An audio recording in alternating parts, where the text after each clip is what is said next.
Get the screen back on.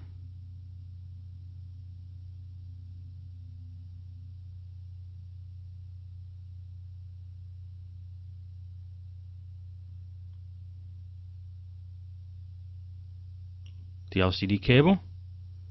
Now it's time to get the screws in on the bottom.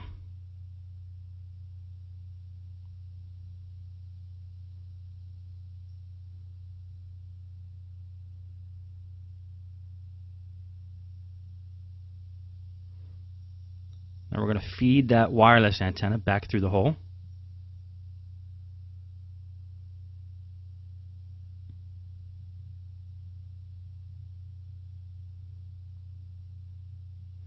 Now reattach the keyboard, mount the keyboard, snap it in, make sure that's screwed in properly.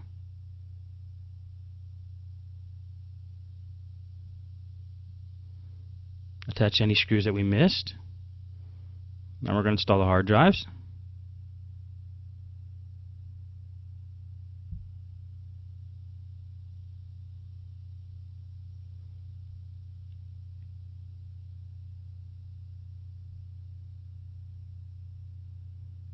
Put the cover back on, screw that on, make sure everything is flush.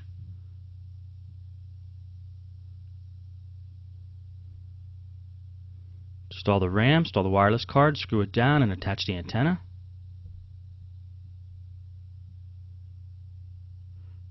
Put that hinge cover plate back on.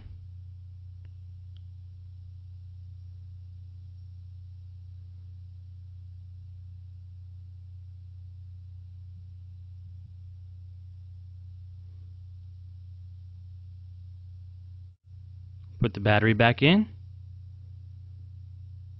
Now we're back to normal speed. I'm going to attach the AC adapter, power this on, see what happens. Now I actually want to try it with the battery out, just to make sure it's getting the pure AC power and it's not the battery that's powering the machine.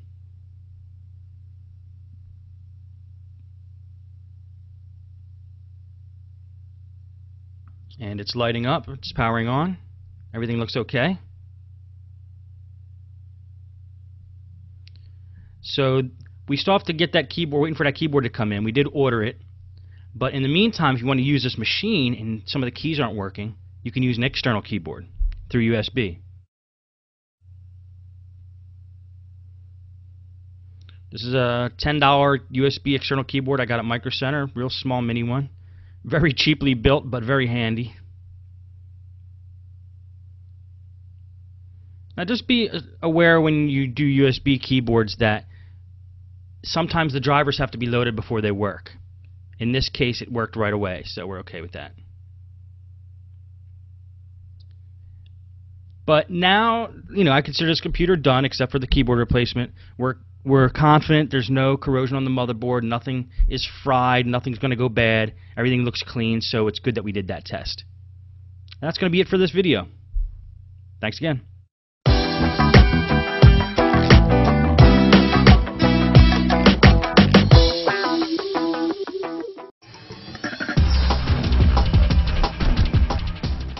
Okay, we're going to replace the back screen cover on a Dell Inspiron 1521.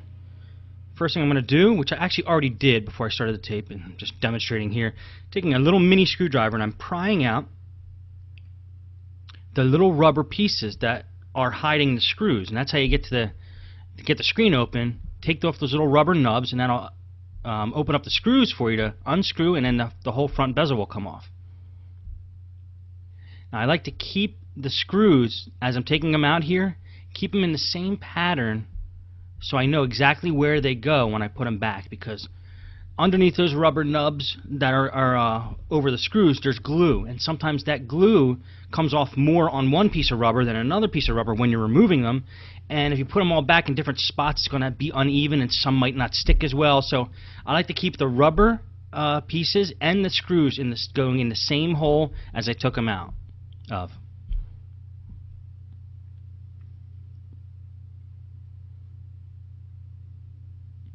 Once you get the screws out, try to find a spot where you could pry the front part of the screen off, the front bezel there, the plastic piece. And once you have one, just kind of follow it around with your fingernail or a piece of plastic or something. Try not to scratch the screen if you're grabbing it from the inside.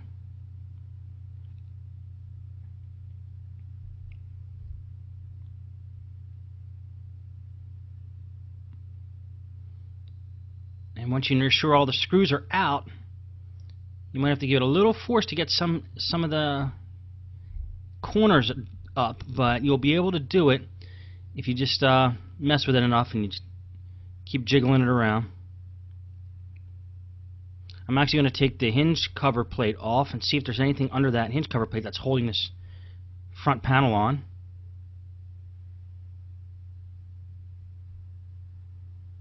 See if it'll make it any easier for us.